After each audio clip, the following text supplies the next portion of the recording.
నమస్తే. నేను సిరి. 'పుష్ప 2' అయితే కలెక్షన్‌ల పరంగా అయితే దూసుకొని ఎళ్తుంది. అట్లనే ఇప్పుడు చూసుకున్నట్టయితే అంటే కర్ణాటకలో 'పుష్ప 2'ని అసలు ఆదరిస్తారా? ఆదరించరా? అని అనుకున్న తరుణంలోనైతే అక్కడ బ్రేక్ ఈవెన్ అయిందని చెప్పేసి మరి వార్తలొస్తున్నాయి. మరి నిజంగా బ్రేక్ ఈవెన్ అయిందా? లేదా? అనేది తెలియజేయడానికి ఇప్పుడు మనతో పాటు ఉన్నారు ప్రముఖ సీనియర్ జర్నలిస్ట్ యజ్ఞమూర్తి గారు. నమస్కారం సార్. నమస్తే సిరి. సార్ ఇప్పుడు చూస్తుంటే 'పుష్ప 2' మామూలుగా రచ్చ చేయట్లేదు. బాక్స్ ఆఫీస్‌ని అయితే ఇట్లా షేక్ చేసి పడేసింది. అయితే చాలా రోజుల నుంచి మనం గతంలో మాట్లాడుకున్నాం సార్. ఏంటంటే అసలు బెంగుళూరులో ఈ సినిమా ఎట్లా అసలు ఆడతదా? ఆడదా? అన్న ఒక డైలమాలో ఉండే. మొత్తానికైతే సినిమా రిలీజ్ అయిన తర్వాత అంటే సినిమాకి ప్రీమియర్స్ కూడా లేవు అని చెప్పేసి అక్కడ గవర్నమెంట్ చెప్పడం జరిగింది. తర్వాత తెల్లవారి షోస్ అంటే రిలీజ్ రోజే పడడం జరిగింది. బ్రేక్ ఈవెన్ అవుతదా? అసలు ఆడుతదా? లేదని కూడా చాలా వరకు డౌట్ ఉండే.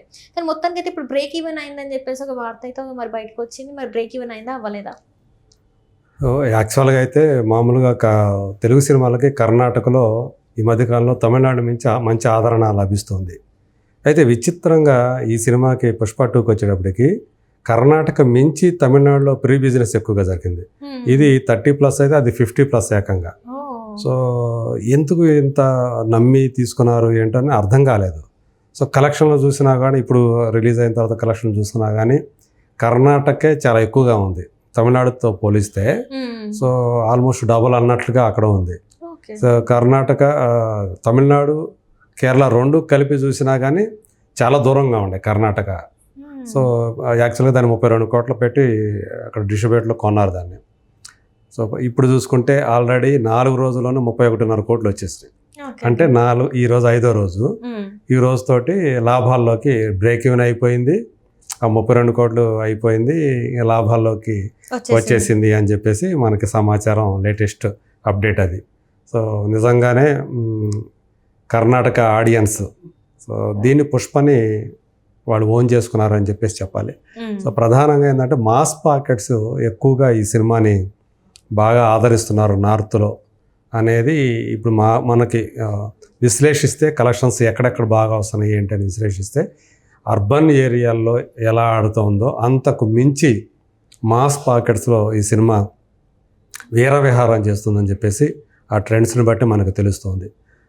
ఒక్కసారి మనం 4 డేస్ది ఎలా ఉంది ఏంటో అని కూడా ఒకసారి సింహావలోకనం ఒకసారి చేసుకుంటే కనుక ఇప్పటికే 800 కోట్ల గ్రాస్ని ఈ సినిమా కలెక్ట్ చేసిందని చెప్పేసి మనకి సమాచారం అందుతూ ఉంది. అంటే వరల్డ్ వైడ్గా 4 రోజుల్లో 800 కోట్లు అంటే సో నిజంగానే దాని మీద ఏవైతే ఎక్స్పెక్టేషన్స్ ఉన్నాయో పుష్ప మీద వాటినన్నిటినీ కూడా ఈ సినిమా అందుకుందని చెప్పేసి మనం చెప్పచ్చు. దాన్ని అంటే ఈ 800 కోట్ల గ్రాస్ని కనుక మనం షేర్గా కన్వర్ట్ చేసుకుంటే అంటే జిఎస్టీ కానివ్వండి, హైర్స్ కానివ్వండి, పర్సంటేజ్లు కానివ్వండి, ఇవన్నీ కూడా పోతే నికరంగా మిగిలిన షేర్ ఏదైతే ఉందో అది 410 కోట్ల దాకా ఉందని చెప్పేసి మనకి తెలుస్తూ ఉంది. సో మొత్తంగా ఇందులో చూస్తే నేను ఇందా చెప్పింది 31.5 అన్నాను, కానీ యాక్చువల్గా 31.15 కోట్లు నిన్నటికి. సో ఈ రోజుతోటి ఆ 32 అయిపోతుంది, ప్రాఫిట్ జోన్లోకి వస్తుందని చెప్పేసి చెప్తున్నారు. తమిళనాడులో 20 కోట్ల రూపాయల షేర్ వచ్చింది. సో కర్ణాటక 31+ అయితే తమిళనాడు వచ్చి 20 కోట్లు. So Kerala 5.9 crores. యాక్చువల్గా కేరళ బిజినెస్ అయింది 20 కోట్లు. సో ఇప్పటికి 5.9 అంటే 6 crores అనుకోండి. సో ఇంకా అక్కడ 14 కోట్లు రావాలి. అది ఇంపాసిబుల్ అని చెప్పేసి చెప్తూ ఉన్నారు. ఇప్పుడు కేరళ వైజ్గా చూసుకుంటే అక్కడ 'పుష్ప 2' ఫ్లాప్ కింద మనం రీచ్ అనేది ఇక దాదాపు కన్ఫామ్ అయింది అన్నట్టుగా చెప్తూ ఉన్నారు. మన గతంలో మాట్లాడుకుంటే కేరళలోనే చాలా అంటే హ్యూజ్ రెస్పాన్స్ వస్తుందని అనుకున్నాం. తెలుగు తర్వాత అక్కడే వస్తుంది అనేమో అనుకున్నాం, కానీ సిచ్యువేషన్స్ అన్ని చేంజ్ అయిపోయినట్టు అనిపిస్తుంది. ఎస్. సో ఎందుకంటే అక్కడ అందరూ కూడా మొదటి నుంచి చెప్తుంది అదే కదా. అందరూ ఆయన అక్కడ మల్లు అర్జున్ అని చెప్పి ఎంతో ఆదరిస్తారు. అసలు అక్కడ అర్జున్ పేరు చెప్తే చాలు పూనకం వచ్చేస్తుంది అన్నంత ఇదిగా ఆయన ఫ్యాన్ బేస్ ఉంది అక్కడ. వాళ్ళ మలయాళ స్టార్లు మమ్ముట్టి, మోహన్ లాల్, తర్వాత ఈవెన్ నివిన్ పాలి. సో నివిన్ పాలి కూడా అక్కడ రైజింగ్ స్టార్ కింద లెక్క. సో ఇలాంటి వాళ్ళ స్థాయిలో ఇతనికి మంచి ఆదరణ ఉంది అని చెప్పేసి అందరూ చెప్తూ ఉంటే అక్కడ మరి చాలా తీసికట్టుగా ఉందని చెప్పాలి. సో తమిళనాడులో 52 కోట్ల రూపాయలు పెట్టారు డిస్ట్రిబ్యూటర్లు. సో 52 కోట్లకి మరి చూసుకుంటే ఇప్పుడు చాలా తక్కువగా 20 కోట్లే ఉంది. అంటే ఇంకా 32 కోట్లు రావాలి, రావాలి 50% కూడా రాలా.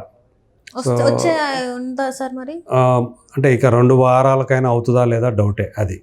సో మొదటి 4 రోజుల్లో 20 కోట్లు వసూలు చేసిన సినిమా తర్వాత మళ్ళీ ఆటోమేటిక్గా నెమ్మదిగా తక్కువైపోతూ ఉంటాయి కలెక్షన్స్ అనేవి మిగతా పాకెట్లు. అంటే తమిళనాడు అనేది ఏదైతే మొదట్లో వస్తుందో ఆ క్రేజ్ అనేది ఆ తర్వాత ఆటోమేటిక్గా తెలుగు హీరో కూడా కాదు కాబట్టి సో అది తగ్గిపోతుంది అని చెప్పేసి చెప్తున్నారు. మేబీ అది అంటే ఇప్పుడు 20 వచ్చింది కాబట్టి ఇంకొక 20 కష్టం మీద రావచ్చేమో, సో దాంతో ఆగిపోయే అవకాశాలు ఉన్నాయి కూడా అన్నీ కూడా విశ్లేషకులు చెప్తున్నారు. అంటే ఒకవేళ చేస్తే దాని లైఫ్ టైం వచ్చి 40 crores దాకా చేస్తుందేమో అని చెప్పేసి. సో ఆ రకంగా చూసుకుంటే మోర్ దెన్ 10 crores అక్కడ లాస్ ఉండొచ్చు అని కూడా ప్రెడిక్ట్ చేస్తున్నారు విశ్లేషకులు, ట్రేడ్ వర్గాల వాళ్ళు. సో మనం ఆల్రెడీ చెప్పుకున్నాం కర్ణాటక అయితే అయిపోయింది, కేరళ కూడా ఇప్పుడు 6 crores అయిపోయింది కాబట్టి ఇంకా 14 కోట్లు రావటం అనేది ఇంపాసిబుల్ అని చెప్పేసి. సో అలా అంటే సౌత్ ఇండియాలో చూసుకుంటే అది పరిస్థితి అలా ఉంది. తెలుగులో నైజాంలో సంభవం బెటర్గా ఉందని చెప్పాలి. ఎందుకంటే ఇప్పటివరకు కూడా 61.5 కోట్లు 4 రోజుల్లో 61.5 కోట్లు వసూలు చేసింది ఆ సినిమా. ఇక్కడ యాక్చువల్గా అయితే 100 కోట్లు దాంది, అంటే 60% వచ్చేసింది కాబట్టి రిమైనింగ్ డేస్లో 40% అనేది గెయిన్ చేసేస్తుంది, పెద్ద కష్టం కాదని చెప్పేసి చెప్తున్నారు. సో వేరే ఇక సీడెడ్లో 30 కోట్ల రూపాయలు అంటే రాయలసీమ 30 కోట్ల రూపాయలు బిజినెస్ చేస్తే ఇప్పటివరకు 22 కోట్లు దాకా వచ్చింది. సో ఇంకా 8 కోట్లు కూడా అది కూడా దగ్గర వచ్చేసే అవకాశాలు చాలా ఉన్నాయి అని చెప్పేసి చెప్తున్నారు. సో ఆ రకంగా చూడండి ఇప్పటివరకు చూసుకుంటే ఇంకా మొత్తం కలిపి తెలంగాణ ఆంధ్ర మొత్తం కలిపి ఇప్పటివరకు కూడా 139 4 రోజుల్లో 139.5 కోట్ల రూపాయల షేర్ అనేది వచ్చింది. అంటే 200 కోట్లు దాటింది గ్రాస్. సో అంటే బెటర్గా చాలా బెటర్గానే ఉందని చెప్పాలి. అంటే అది కూడా నైజాం వల్ల ఆ ఫిగర్స్ అనేవి వచ్చాయని చెప్పేసి చెప్పుకోవచ్చు. ఏపీలో మాత్రం కొంత డల్గానే ఉన్నాయి, ఎక్స్పెక్టేషన్స్ ఏవైతే ఉన్నాయో వాటితో పోల్చుకుంటే కొంచెం డల్గా ఉన్నాయని చెప్పేసి చెప్తూ ఉన్నారు. సో హిందీ బెల్ట్ అనేది ఈ సినిమాకి పెద్ద దన్ను. అంటే ఇది తెలుగు సినిమా కాదు, ఇది అసలు ఇండియన్ సినిమా అన్నట్లుగా వాళ్ళు ఓన్ చేసుకొని హిందీ ఆడియన్స్ ఈ సినిమా మీద విపరీతమైనటువంటి ప్రేమ చూపిస్తున్నారనేది మనకి ఆ ట్రెండ్స్ని బట్టి అర్థమవుతున్నటువంటి విషయం. సో ఏదేమైనప్పటికీ కూడా ఆల్రెడీ ఒక పాకెట్లో అది కర్ణాటక రీజియన్లో ఆల్రెడీ బ్రేక్ ఈవెన్ అయిపోయింది అనేది ఇప్పుడు ఫస్ట్ మనకి బ్రేక్ ఈవెన్ అయిన ఏరియా ఏదంటే కర్ణాటక అని చెప్పేసి చెప్పచ్చు. అది కూడా మనది తెలుగు కాని ప్రాంతంలో బ్రేక్ ఈవెన్ అవ్వటం.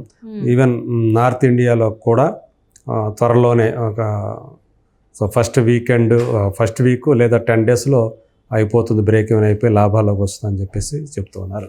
అది మొత్తం ఓవరాల్గా ట్రెండ్స్ అలా ఉన్నాయని చెప్పాలి. అంటే ఇప్పుడు మనం చూసుకుంటే బయట టాక్ ఏంటంటే 800 కోట్ల పైన వసూలు చేసేసింది సినిమా మొత్తం అని చెప్పేసి అంటున్నారు సార్ ఓవరాల్గా.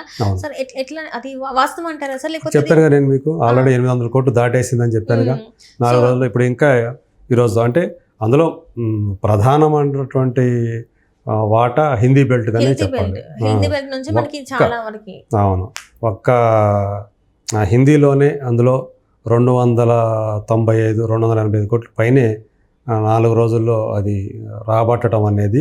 అది కూడా నెట్ వాల్యూ, గ్రాస్ కదా నేను చెప్తుంది. నెట్ ఎంత ఉందంటే గ్రాస్ ఇంకా ఎక్కువ ఉంటుంది. సో దాన్ని బట్టి అది ఎక్కువ ప్రధానమైనటువంటి వాటా నార్త్ బెల్ట్ ఇదే అని చెప్పాలి. పుష్పరాజ్ హిందీలో తగ్గేదేలే అంటున్నారు అనమాట. Right, thank you so much sir. Thank you.